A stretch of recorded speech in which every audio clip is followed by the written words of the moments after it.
2020년 7월 1일은 러시아 역사에서 종말의 시작으로 기록될 것이다. 러시아의 작가 드미트리 글루코프스키가 한 언론에 기고한 칼럼 내용입니다.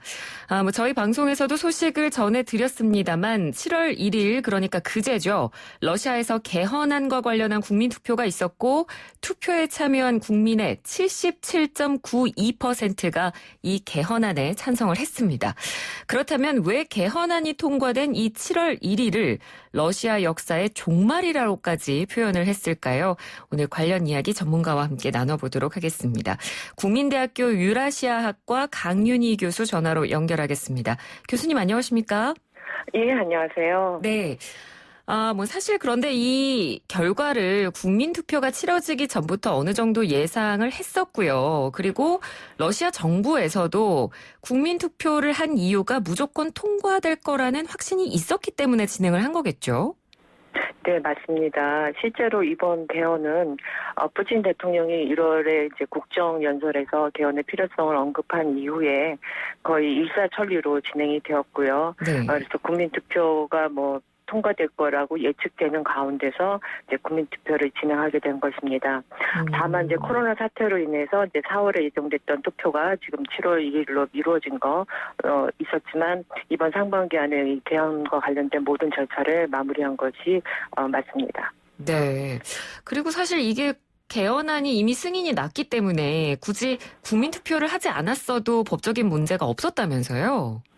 예, 지금 이제 헌법에 의한 헌법의 1장, 2장, 9장에 관련되는 것을 고칠 경우는 국민투표를 하도록 되어 있습니다. 네. 그러나 그것과 관련 없는 부분을 개정을 할 때는 국민투표를 하지 않아도 되는 절차였거든요. 네. 그래서 예컨대 2008년에 헌법을 한번 개정을 했었는데 이때 이제 러시아 대통령 임기가 4년에서 6년으로 연장이 되었어요. 네네. 근데 이때도 국민투표를 실시하지 않았습니다. 그래서 이번의 경우도 사실은 이제 러시아 상원과 하원에서 이미 3분의 2 이상의 찬성으로 승인이 되었기 때문에 투표를 하지 않아도 됨에도 불구하고 전 국민의 어떤 그런 지지 의사를 명백히 표현한다는 그런 이유로 국민투표를 실시한 거죠. 네, 그러니까 재집권을 위한 정당성을 확보하기 위한 차원으로 보여지는데 또 일각에서는 그런 얘기도 있더라고요. 투표 조작 가능성 이런 이야기도 좀 나오고 있는데 이런 이야기가 나온다라는 건 그게 가능한 시스템이라는 이야기인가요? 예, 사실 러시아는 이전에도 선거를 할 때마다 투표를 조작했다든가 아니면 일종의 선거 부정이 있었다라는 의혹이 제기된 적이 여러 번 있었어요.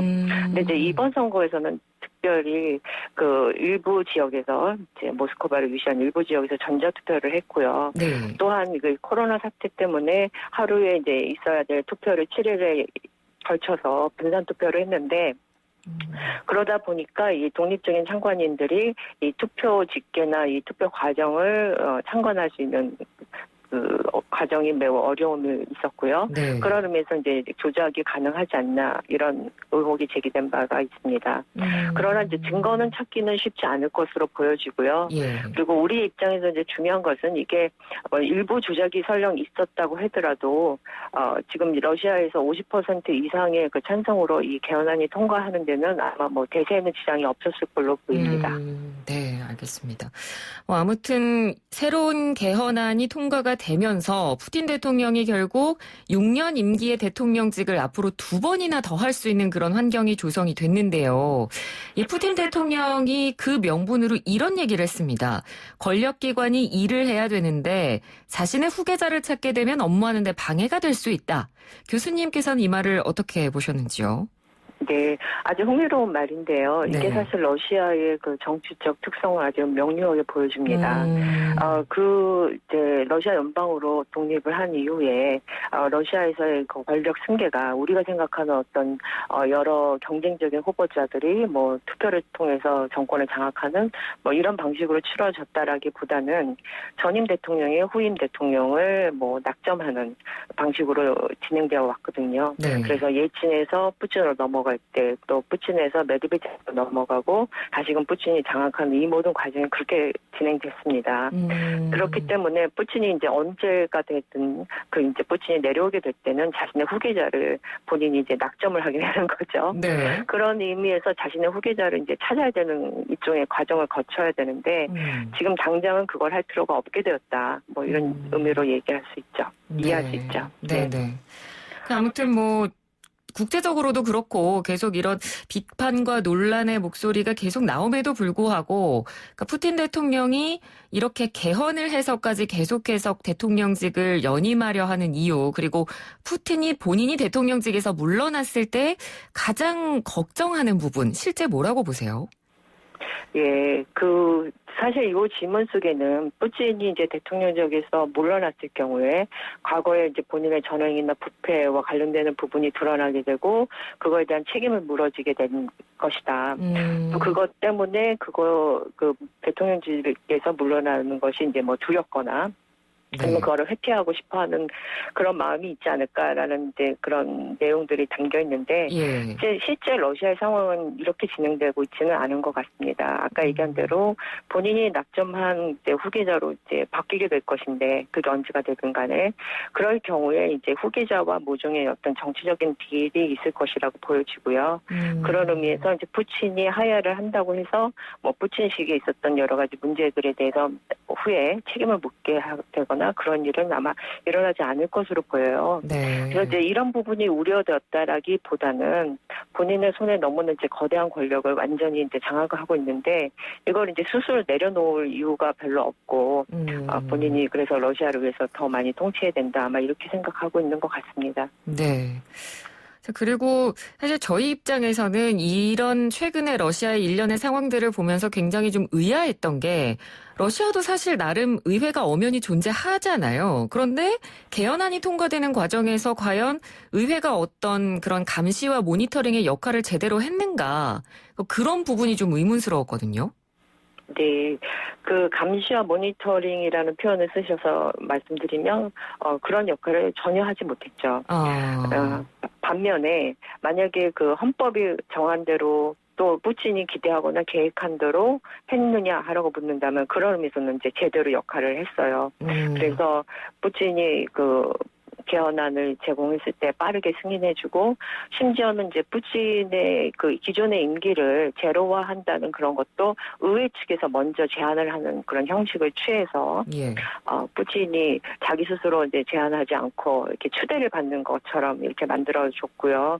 그러면서 지금 러시아가 행정부를 이제 뭐 견제하거나 이런 역할을 하기보다는 행정부의 보조를 맞춰서 지원을 해주는 그런 역할을 하고 있거든요. 그런 의미에서는 뭐 민주적 방식으로는 제대로 작동하고 있지 않죠. 그러면 이 러시아 의회가 어떻게 구성이 돼 있나요? 네, 러시아는 사실은 이제 여러 정당이 있고요. 그런데 이제 러시아에서 이제 의석을 차지하려면 국가도마에서 의석을 차지하려면 비례대표에서 이제 5% 허들을 넘겨야 돼요. 이제 허들을 넘기지 못한 당을 다 빼고 그리고 그렇게 치면 이제 6개 정당이 있는데 그 중에 2 정당은 뭐 겨우 한 석을 배출했기 때문에 이제 군소 정당이 있고 이건 빼고 얘기하자면 4개 정당이 있다고 보시면 돼요.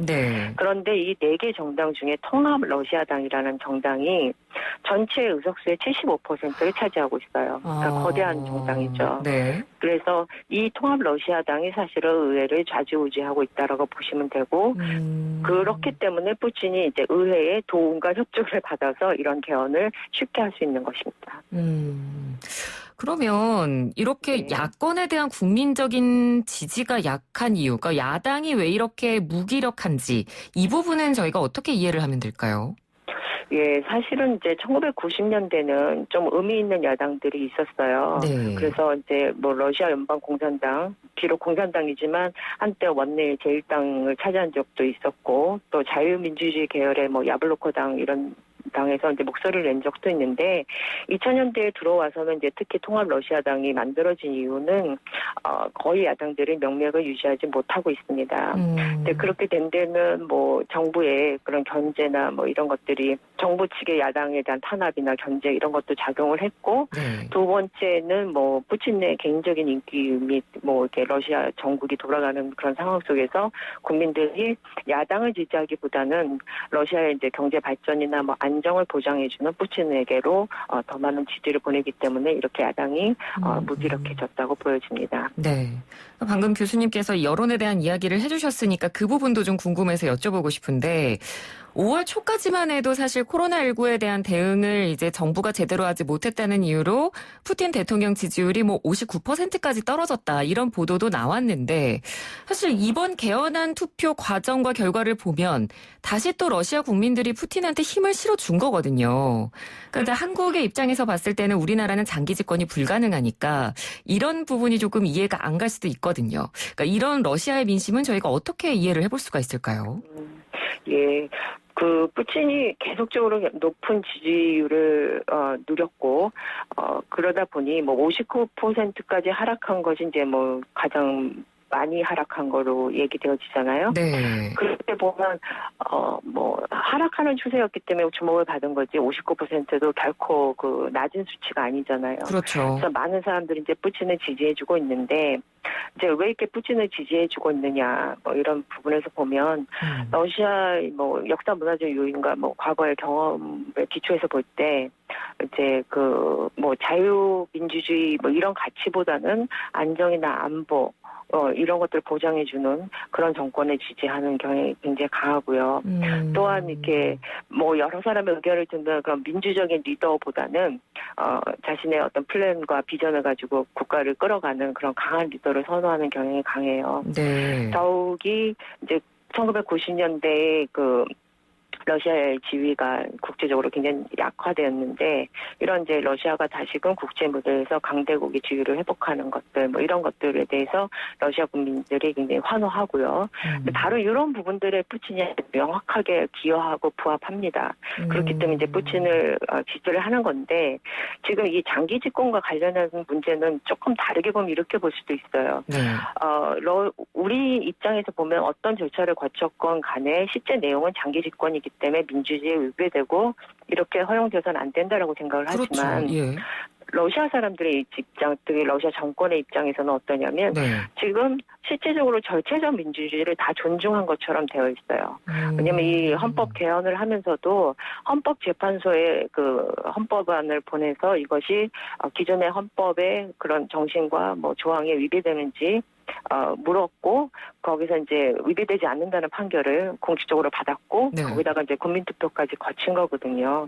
그런 의미에서 얘기하면 뭐 장기 집권 자체가 문제가 아니고 합법적으로 대선에 출마해서 선거에 뭐 통과한다면 선거에서 집권을 하게 된다면 뭐 그게 무슨 문제냐라고 보는 관점이라고 말할 수 있을 것 같아요. 네.